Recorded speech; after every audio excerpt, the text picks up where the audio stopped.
తిరుమల శ్రీవారి లడ్డు ప్రసాదం కల్తీ అయ్యిందంటూ ఏపీ సీఎం చంద్రబాబు నాయుడు ఆరోపణలు చేసిన సంగతి తెలిసిందే. అయితే సుప్రీంకోర్టు బాబు చేసిన ఈ వ్యాఖ్యలను సపోర్ట్ చేయడానికి ఎలాంటి సాక్ష్యాలు లేవని మండిపడింది. సీఎం హోదాలో కోట్ల మంది హిందూ ప్రజల మనోభావాలను గాయపరిచేలాగా చంద్రబాబు వ్యవహరించారని కూడా చివాట్లు పెట్టింది. ఇక అప్పటి నుంచి బాబు నీచ రాజకీయాలకు హద్దే ఉండదా అని హిందూ ప్రజలు చీకొడుతున్నారు. ముఖ్యమంత్రి పదవిలో ఉండి ఏ అసత్యం మాట్లాడినా కూడా సత్యం అయిపోతుందా బాబు అంటూ ఏకిపారేస్తున్నారు. రాజకీయాల్లో దేవుడిని ఉపయోగించుకొని ప్రయోజనాలు పొందాలనుకుంటే అంతకంటే మహాపాపం మరేది ఉండదు అంటూ చంద్రబాబుకి బుద్ధి చెప్తున్నారు. అబద్ధాలను నిజం చేయాలని చూస్తే పరిణామాలు చాలా తీవ్రంగా ఉంటాయని చంద్రబాబును హెచ్చరిస్తున్నారు. పరమ పవిత్రమైన శ్రీ వెంకటేశ్వర స్వామి లడ్డూ ప్రసాదానికి వినియోగించే నెయ్యిలో జంతువుల కొవ్వు కలిసిందని చెప్పడం వల్ల ఆలయానికి ఒక మచ్చ ఏర్పడింది. అంతేకాదు చంద్రబాబు కోట్లాది భక్తుల మనోభావాలు దారుణంగా దెబ్బతీశారు. మాజీ సీఎం జగన్ పై బురద జల్లే ప్రయత్నంలో భాగంగా చంద్రబాబు స్వార్థ కుటిల కుతంత్ర రాజకీయాలతో బాలాజీ లడ్డూలకు మలినం అంటించి పెద్ద తప్పు చేశారని చాలా మంది విమర్శిస్తూ ఉన్నారు.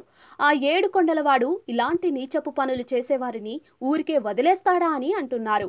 సాక్షాత్తు శ్రీవారే సుప్రీంకోర్టు ధర్మాసనంతో చంద్రబాబు రెండు చెంపలు వాయించినట్లుగా వ్యాఖ్యలు పలికించారని బలంగా విశ్వసిస్తున్నారు. టీటీడీ ఈవో శ్యామలరావు జంతువుల కొవ్వు కలిసిన నెయ్యి వాడలేదని చెబుతూ ఉంటే చంద్రబాబు మాత్రం తానే మొత్తం చూసినట్టుగా కలుపుతుంటే తాను అక్కడే ఉన్నట్టుగా ఆరోపిస్తున్నారు. అలాంటప్పుడు దీన్ని ఎందుకు ఆయన ఆపలేదు అని చాలా మంది నిలదీస్తున్నారు. చంద్రబాబు దురాలోచనతో హిందువులను బాధ పెడుతున్నారని మండిపడుతున్నారు. చంద్రబాబు సిట్ ఏర్పాటు చేశారు కదా, ఆ అధికారులు అందరూ ఆయన మాట వినేవారే అట. ఆయన రిపోర్టు ఎలా ఇవ్వాలో సెట్ అధికారులకు తెలిపితే వారు అలాగే ఇస్తారట. సుప్రీంకోర్టు కూడా సిట్ విచారణ ఎందుకు అని ఏపీ ప్రభుత్వాన్ని సూటిగా ప్రశ్నించింది. బాలాజీ లడ్డూలు తయారు చేసే నెయ్యిలో ఎలాంటి జంతువుల కొవ్వు మిక్స్ అవ్వలేదు కాబట్టే తాము సుప్రీంకోర్టు సిట్టింగ్ జడ్జితో లేదా సిబిఐతో విచారణ జరిపించాలని కోరుతున్నట్లుగా వైసీపీ నేతలు చెబుతున్నారు. ప్రసాదంలో కల్తీ చేసి ఉంటే తాము ఖచ్చితంగా సర్వనాశనం అవుతామని, రక్తం కక్కుకుని చచ్చిపోతామని వారు అంటున్నారు.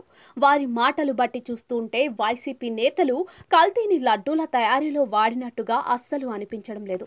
ఇక సుప్రీంకోర్టు కూడా ఆధారాలు చూపించాలని అడగడం, టీడీపీ ఎలాంటి ఆధారాలు చూపించలేకపోవడంతో చంద్రబాబు అబద్ధాలు బట్టబయలయ్యాయి. ఇక డిప్యూటీ సీఎం పవన్ కళ్యాణ్ ప్రాయశ్చిత దీక్ష అంటూ నానా హడావుడి చేశారు.